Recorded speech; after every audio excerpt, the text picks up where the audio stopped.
మే 28, 2025న చెన్నై ఎయిర్పోర్టులో భయ్యా సన్నీ యాదవ్ గారిని పోలీసులు అదుపులోకి తీసుకున్నారు. ఇలా ఎందుకు జరిగింది, ఏం జరిగింది, తప్పు ఎవరిది, ఈ వివాదం వెనుక అసలు కథ ఏమిటి, ఈ వీడియోలో మనం పూర్తిగా క్లియర్గా తెలుసుకుందాం. ముందుగా భయ్యా సన్నీ యాదవ్ ఎవరో తెలుసుకుందాం. సూర్యాపేట జిల్లా నూతనకల్కి చెందిన సన్నీ ఒక పాపులర్ మోటో వ్లాగర్. అతనికి యూట్యూబ్ ఛానల్లో సుమారుగా 4.7 మిలియన్ సబ్స్క్రైబర్స్ ఉన్నారు. Bike rides, travel vlogs, adventures ఇవే అతని కంటెంట్ హైలైట్స్.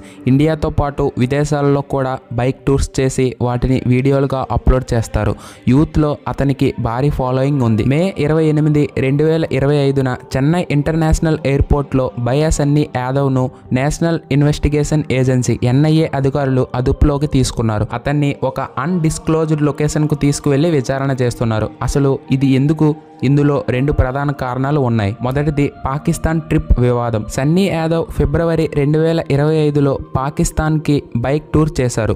ఈ ట్రిప్లో అతను పాకిస్తాన్లోని కొన్ని ప్రాంతాలను వీడియోలుగా చిత్రీకరించి యూట్యూబ్లో అప్లోడ్ చేశారు. ఈ వీడియోలు కొందరికి పాకిస్తాన్పై సాఫ్ట్ ఇమేజ్ క్రియేట్ చేసే ప్రయత్నంలా కనిపించాయి. అంతేకాదు అతను వివాదాస్పద వ్యక్తి జాకిర్ నాయక్తో కలిసినట్లు కూడా రిపోర్ట్స్ ఉన్నాయి. ఈ విషయం సోషల్ మీడియాలో భారీ వివాదానికి దారితీస్తుంది. ఇండియా పాకిస్తాన్ మధ్య ఇంత పెద్ద వార్ జరుగుతున్న సమయంలో ఈ ట్రిప్ పై అధికారులకు అనుమానాలు రేకెత్తించింది. అతను ఎవరిని కలిశారు, ఎందుకు వెళ్లారు, ఇవన్నీ NIA విచారిస్తుంది. అలాగే రెండో ప్రధాన కారణం జ్యోతి మల్హోత్రా కనెక్షన్. సన్నీ యాదవ్ను జ్యోతి మల్హోత్రా అనే వ్యక్తితో లింక్ చేస్తున్నారు. జ్యోతి మల్హోత్రా కూడా ఇటీవల NIA చేతిలో అరెస్ట్ అయ్యారు.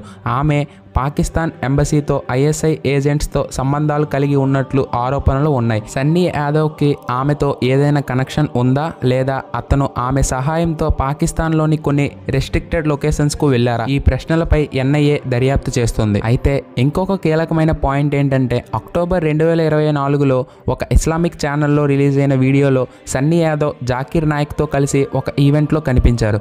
ఈ వీడియోలో సన్నీ, నేను హైదరాబాద్ నుంచి వచ్చాను, హిందువులు యోగా, వేదాలు, మెడిటేషన్ను ప్రపంచానికి ఇచ్చారు, ఇస్లాం ఏమిచ్చింది అని ప్రశ్నించారు. ఈ ప్రశ్న అప్పట్లో చాలా వివాదాస్పదమైంది. జాకిర్ నాయక్ భారత ప్రభుత్వం చేత 2016లో బ్యాన్ చేయబడిన వ్యక్తి. అతను మత విద్వేషాలు రెచ్చగొట్టి హేట్ స్పీచ్లకు పేరుగాంచారు. మరి అలాంటి వ్యక్తిని సన్నీ యాదవ్ ఎందుకు కలిశారు? ఈ ప్రశ్న ఎవరి సూచనతో అడిగారు? ఇది పాకిస్తాన్ ISI లేదా ఇతర ఏజెన్సీల డెలివరబుల్లా ఉందా లేదా అనే విషయాలను NIA దర్యాప్తులో ఉన్నాయి. అయితే సన్నీ యాదవ్ గారికి ఇది మొదటి వివాదం కాదు. గతంలో అతను బెట్టింగ్ యాప్స్ను ప్రమోట్ చేసినందుకు కేసు ఎదుర్కొన్నారు.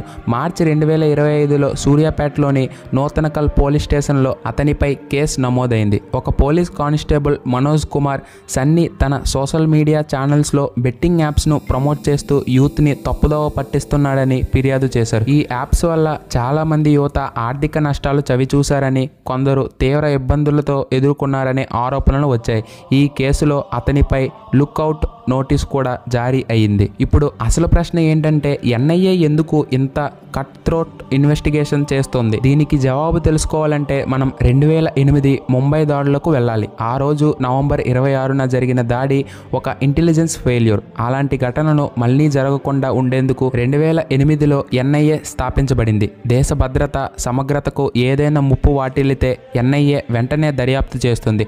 సన్నీ యాదవ్ కేసులో అతని పాకిస్తాన్ ట్రిప్, జాకిర్ నాయక్తో కలవడం, జ్యోతి మల్హోత్రాతో అనుస్పాదమైన కనెక్షన్ ఇవన్నీ దేశ భద్రతకు సంబంధించినవి కాబట్టి NIA సీరియస్ గా తీసుకుంది. అతని డిజిటల్ డివైసెస్ సీజ్ చేయబడ్డాయి. ఫారెన్సిక్ అనాలిసిస్ జరుగుతోంది. అతను పాకిస్తాన్లోని ఎవరెవరిని కలిశారు, ఎటువంటి ఫుటేజ్ షూట్ చేశారు, ఈ వీడియోలు వెనుక ఉన్న బ్యాక్గ్రౌండ్ ఏంటి, ఈ ప్రశ్నలకు సమాధానం కోసం NIA ప్రతి ఫ్రేమ్ను జాగ్రత్తగా చెక్ చేస్తోంది. అయితే ఈయన కేసులో ఒక ముఖ్యమైన లీగల్ పాయింట్ ఏంటంటే అతని ఫ్యామిలీ హ్యాబియస్ కార్పస్ పిటిషన్ దాఖలు చేసింది. హబియస్ కార్పస్ అంటే ఒక వ్యక్తిని అక్రమంగా అరెస్ట్ చేస్తే వెంటనే కోర్టు ముందు హాజరుపరచాలని డిమాండ్ చేసే రైట్. అయితే అతన్ని ఎక్కడికి తీసుకెళ్లారో, ఎందుకు అరెస్ట్ చేశారో కూడా చెప్పలేదని సన్నీ ఫ్యామిలీ ఆరోపిస్తుంది. అయితే దేశ భద్రతకు సంబంధించిన కేసుల్లో UAPA unlawful activities prevention act కింద హబియాస్ కార్పస్ అప్లై కాకపోవచ్చు. ఈ కేసులో ఏం జరుగుతుందో ఇంకా ముందు చూడాలి.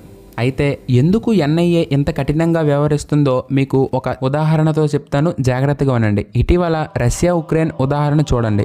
ఉక్రెయిన్ రష్యా మీద డ్రోన్ దాడులు చేసింది. $3 బిలియన్ల నష్టం వాటిల్లింది. ఇంత నష్టం కేవలం డ్రోన్స్ తోనే జరిగిందా అంటే లేదు. ఉక్రెయిన్ వాళ్ళకు సంబంధించిన ఇన్ఫిల్ట్రేటర్స్ ను లోపలకు పంపి స్లీపర్ సెల్స్ ద్వారా ఈ దాడులు ప్లాన్ చేశారు. ఇలాంటి ముప్పు మన దేశంలో కూడా ఉంది. ఇల్లీగల్ ఇమిగ్రెంట్స్ స్లీపర్ సెల్స్ వీళ్ళు ఎప్పుడు ఎలా దాడి చేస్తారో తెలియదు. అందుకే ఎన్ఐఏ జీరో టాలరెన్స్ పాలసీని ఫాలో అవుతుంది. సన్నీ యాదవ్ కేసు ఇందులో భాగమే. అతను తప్పు చేశాడా లేదా తెలియకుండా ఈ వివాదంలో ఇరుక్కున్నాడా, ఇది ఇన్వెస్టిగేషన్ తర్వాతే తెలుస్తుంది. ఏది ఏమైనప్పటికీ ఈ కేసు నుంచి మనం ఏం నేర్చుకోవాలంటే, యూట్యూబర్స్, ఇన్ఫ్లుయెన్సర్స్ తమ కంటెంట్ సమాజంపై ఎలాంటి ప్రభావం చూపిస్తుందో ఆలోచించాలి. బెట్టింగ్ యాప్స్ లాంటివి ప్రమోట్ చేయడం వల్ల యూత్ జీవితాలు నాశనం కావచ్చు. అలాగే ఫాలోవర్స్గా మనం ఇన్ఫ్లుయెన్సర్స్ చెప్పే ప్రతి దాన్ని బ్లైండ్గా నమ్మకూడదు. కొంచెం రీసెర్చ్ చేసి అది నిజమా కాదా తెలుసుకునే అప్పుడు ఫాలో అవ్వాలి. సో ఇది ఫ్రెండ్స్ ఇవాల్టి వీడియో. సన్నీ యాదవ్ తప్పు చేశాడని అనుకుంటున్నారా, లేక ఎన్ఐఏ ఓవర్ రియాక్ట్ చేసిందా? దేశ భద్రత విషయంలో మనం ఎంత కఠినంగా ఉండాలి? కామెంట్ బాక్స్లో మీ ఆలోచనలు షేర్ చేయండి. మీకు ఈ వీడియో నచ్చితే లైక్ చేయండి. అలాగే మీ ఫ్రెండ్స్ అండ్ ఫ్యామిలీ మెంబర్స్కి షేర్ చేసి వాళ్ళలో కూడా అవేర్నెస్ పెంచండి. Thank you for watching.